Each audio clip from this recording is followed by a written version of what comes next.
Orellana, es viceministro de Economía y Finanzas, y preguntarle justamente la realidad económica que se le avecina al nuevo mandatario del país. ¿Cómo ve cuál es el futuro? ¿Cómo lo analizan ustedes? Y le quería pedir un favor, si puede usted poner su celular en la forma horizontal porque estamos al aire también en video, entonces sería bueno que para verlo mejor. No sé, no, Ahí no, está no se bien. puede. No, está al revés. Hola, ¿cómo está nomás? No se preocupe. Ahí está, ya, déjalo ahí. A ver, ya. Ya. Más, no se ¿Me preocupe, escucha? Bernardo. Está bien ahí. Sí. Sí. Buenos días, ¿cómo está? Díganos. Bueno, muchísimas gracias por la invitación. Todo bien por acá, por la ciudad de Quito. Yo le quisiera poner tal vez un esquema de análisis para pensar en cómo pensar en economía. Yo le ponía tres grandes cosas que debería pensar.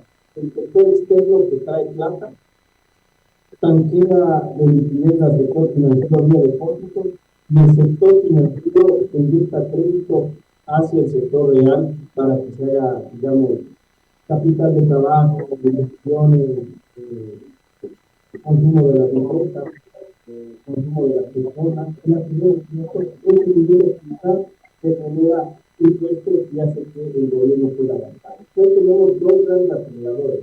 El primero es más crédito para que se genere más producción, que sea más actividad económica, y la otra, de igual forma, digamos, que se genere más gasto público.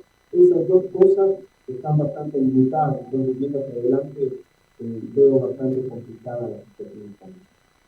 Es decir, que las finanzas públicas van a estar complicadas para el nuevo mandatario y eso significa que lo ordenado se va a desordenar y eso va a significar que el Ecuador va a sufrir en un momento dado cierto tipo de recesión o hay algún tipo de salida que se vea en el horizonte. No, ya en realidad lo que vemos es una convergencia hacia un crecimiento menor.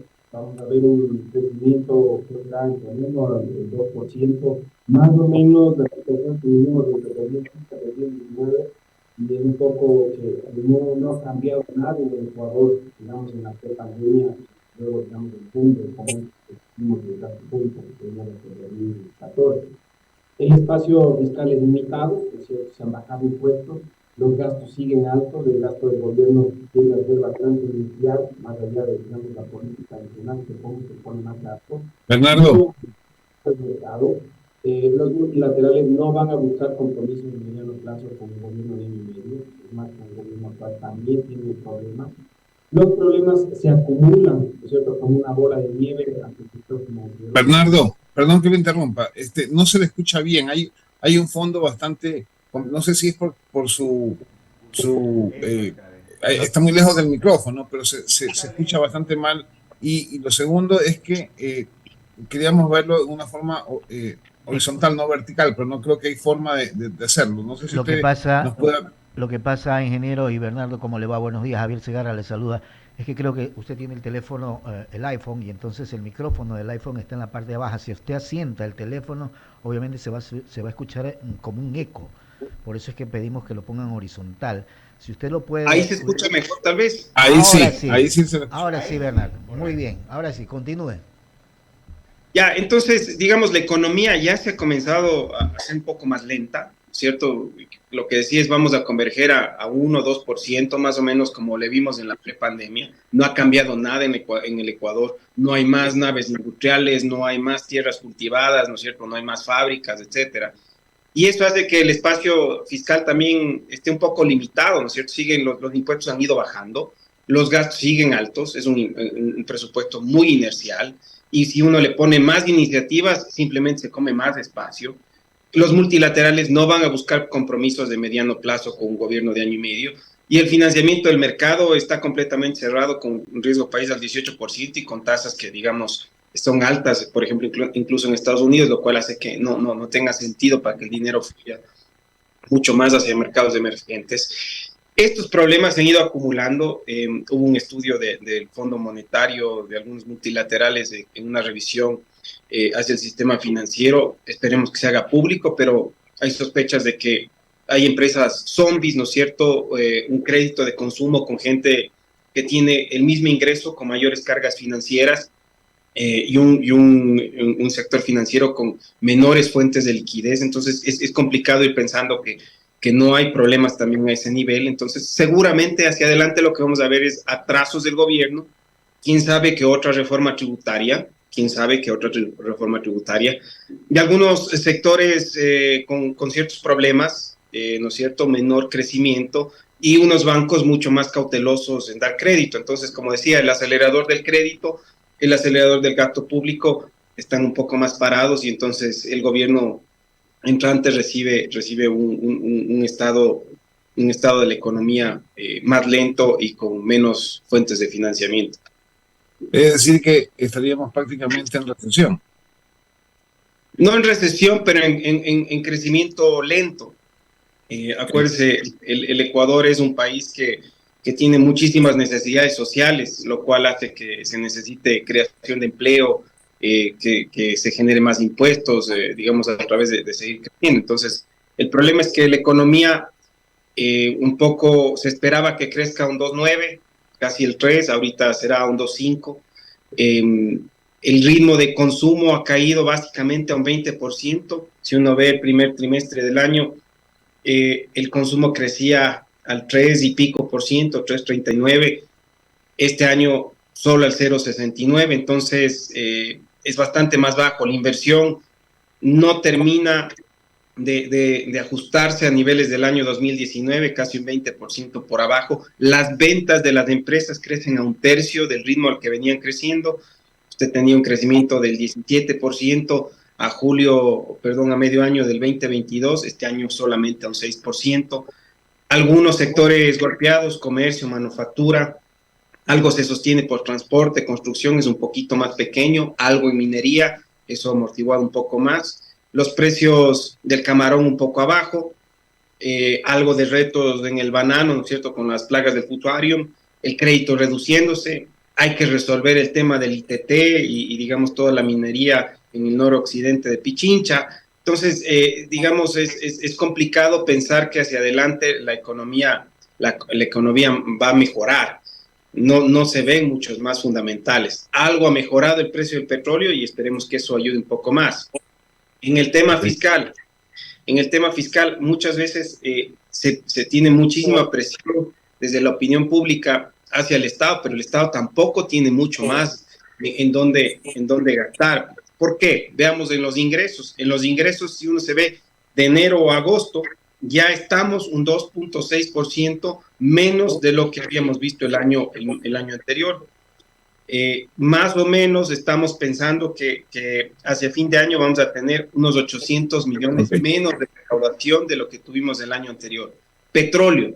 El petróleo también se ha caído. Entonces vemos los barriles de petróleo son menos, el precio del petróleo está en menos precio. Teníamos un promedio de 90, ahora estamos en un promedio de 60.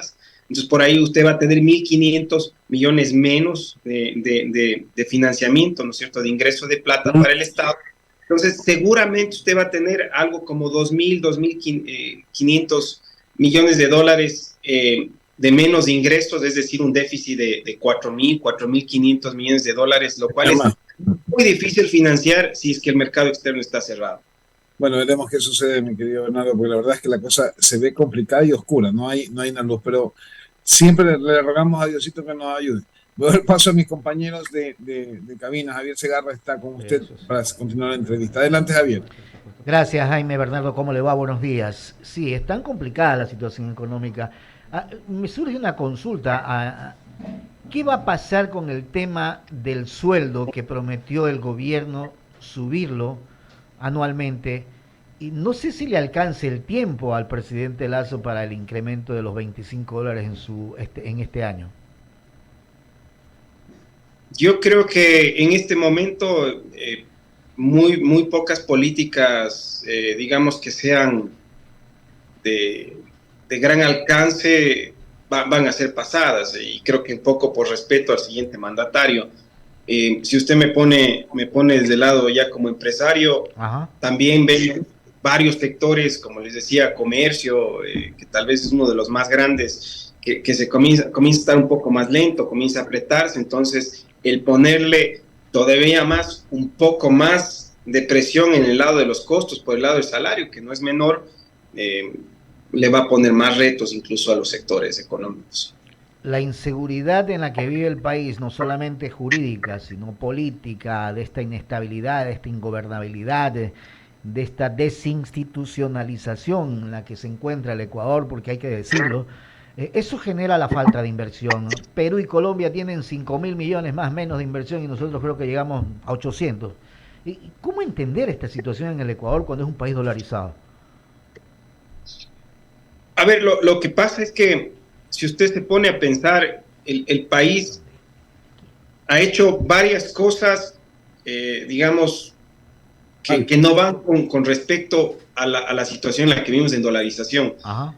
El Ecuador quiere estar dolarizado, ¿no es cierto? Pero no tenemos sostenibilidad fiscal. Tenemos un código laboral complicado, no tenemos reformas en el sistema financiero, ¿no es cierto? Queremos seguir teniendo 6.000 millones en subsidios entre, ¿no es cierto?, lo que se le pasa al IES y lo que se le pasa para la parte de gasolinas. Entonces, digamos, es una economía que si bien el dólar hace que exista esta estabilidad monetaria, no trabajamos en los diferentes aspectos que haga que el país tenga, ¿no es cierto?, estabilidad fiscal, estabilidad en el sector real, en el sector financiero. Entonces, digamos, ante eso, los mismos empresarios de acá son bastante cuidadosos en, ¿no es cierto?, hacer inversiones. Y yo digo, si el empresario de acá, que vive de acá, que entiende cómo funciona todo acá, no invierte, mucho peor, alguien de afuera no le va a regresar a ver al país, al menos que sea, digamos, para petróleo, para minas, algo tal vez en obra pública, pero no le veo para más de eso. Es una situación difícil entonces para nuestro país, Bernardo, la verdad, porque vivimos dolarizados, pero no tenemos las condiciones adecuadas para aquello, ¿no? No tenemos las condiciones adecuadas para ello. El dólar tiene muchas bondades, pero también, digamos, nos hace caros. Entonces, al no invertir, no se tiene más fábricas, no se tiene más productividad. Digamos, la parte del sector público también hubo muchísimo gasto, mucho ha sido la parte corriente, esto, digamos, en el pasado, más que en los últimos años. Entonces, tampoco desde este lado se ve mucha más inversión, que es un poco lo que se ha cortado, dado que el resto de cosas son muy difíciles de cortar, salarios, que es quizá lo más pesado. Entonces, viendo hacia adelante, es difícil pensar que eso se mejore, ¿no es cierto?, desde el sector público, pero también desde el sector privado es difícil pensar que exista más optimismo para un poco ver hacia dónde va la economía. Ahorita hay muchos más interrogantes, tenemos un fenómeno del Niño en diciembre, tenemos pagos de deuda en el 25, entonces, digamos, hay muchas más interrogantes que respuestas respecto a qué es lo que pasa en la economía, y yo no veo claramente a los candidatos hablando de los temas difíciles, y está bien, ellos son políticos y seguramente lo primero que necesitan es ganar las elecciones y después ver qué hacen, pero creo que en general todos sentimos que existen problemas económicos, pero nadie de alguna forma un poco entiende o quiere, digamos, afrontar la realidad de que hay temas duros que resolver, temas que no son fáciles, que no son de corto plazo y que generalmente son medidas un poco dolorosas en términos sociales, en términos políticos, y un poco lo que uno siente es que le toque a alguien más, ¿no es cierto? Que paguemos impuestos, que pague a alguien más, que se haga la reforma, que haga otro político, ¿no es cierto? Que si hay que pasar algo por el Congreso, que lo haga el otro bloque. Entonces, un poco eso hace que sigamos pateando las cosas para adelante, pero como digo, los problemas económicos se van sumando, se van haciendo como una bola de nieve. Tenemos experiencia en el Ecuador de esto, siempre hemos tenido cada 20 años crisis grandes, cada 10 años tal vez crisis menores, pero eso generalmente hace que desorganizadamente tengamos que resolver las cosas, y eso es, digamos, irresponsable, al menos a mi forma de ver, al ver que la clase política no regresa a ver a los problemas importantes de la economía. El abogado Ramiro Cepeda continúa con la entrevista. Bernardo, en todo este diagnóstico que usted ha dado, hay una empresa que sí le está yendo bien y que recibe capital extranjero, ha entrado en sociedad con unos japoneses, se llama Santa Priscila. Y resulta que le ha ingresado como inversión extranjera, no me acuerdo, la diferencia es grande, pero si son 300 o 600 millones de dólares y que van a incrementar sus ventas de 1.600 millones a 2.500. Entonces quiere decir que en todo este diagnóstico que usted da, algo también se ha hecho bien para que esto pueda suceder. A ver, definitivamente en el sector camaronero se ha hecho un gran trabajo, ¿no? Se ha hecho un gran trabajo, nos fue mal, ¿no es cierto?, tal vez en la década anterior, y se hizo un montón de trabajo a nivel de laboratorios, a nivel de producción, a nivel de buscar mercados, han hecho un gran trabajo. Y por eso el camarón, digamos, ahora es básicamente del mismo tamaño que el petróleo, es muy importante, pero es un sector. El problema es que, digamos, está limitado a unas pocas empresas y a un sector, pero eso es lo que quisiéramos ver en diferentes sectores, en manufactura, en comercio, en otros sectores de pesca, digamos, no solamente en la parte de camarón. Sí, ciertamente, digamos, hay oportunidades, el país es rico, el país tiene muchísimos recursos, pero, digamos, hay que poner los pies en la tierra y creo que hay que tomar decisiones difíciles, tales como tal vez lo hizo el sector camaronero, haciendo inversiones a riesgo, expandiendo, digamos, mercados, etcétera. Y eso viene mucho del sector privado, pero no le veo, no alcanza. O sea, es bien importante la inversión que recibe Santa Priscila, pero no alcanza para darle la vuelta a todo. Ojalá viéramos en el A ver, corto plazo que Bernardo, mi comentario no fue decir que esto da la vuelta, no. Digo que algo se ha hecho bien para que esto suceda y siempre, por ejemplo, el camarón últimamente, pero la agroindustria, el banano, el café, el cacao, ha ido dando muestras de agresividad y de importancia y posición en los mercados mundiales. Lo que quiere decir que si el Ecuador se concentra en algunas áreas y en algunos auspicios a este tipo de empresas, como decía Aquino, que no le faciliten, con que no le jodan es suficiente, ¿ya? Y decía Alberto Dají una cosa que a mí me encanta cuando dice, ¿por qué crece el camarón? Porque no hay un programa nacional del camarón, ¿ya? Entonces hay políticas que deben de seguirse dando en otras áreas.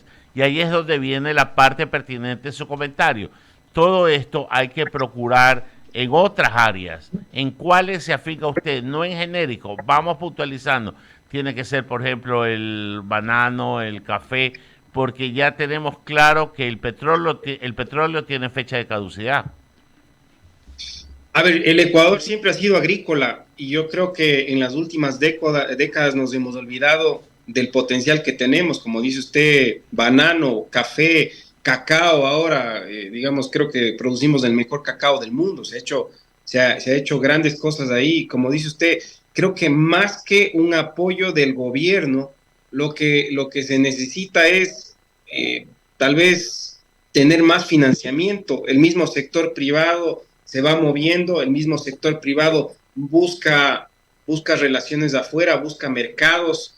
Ha hecho bien el gobierno, por ejemplo, en firmar acuerdos comerciales, tal vez ha faltado un poco más de socialización, pero todo lo que de alguna forma se enfoque en traer dólares de la economía, eso genera empleo y el reciclaje de dólares adentro de la economía hace que se acelere la economía, que vaya mejor las cosas.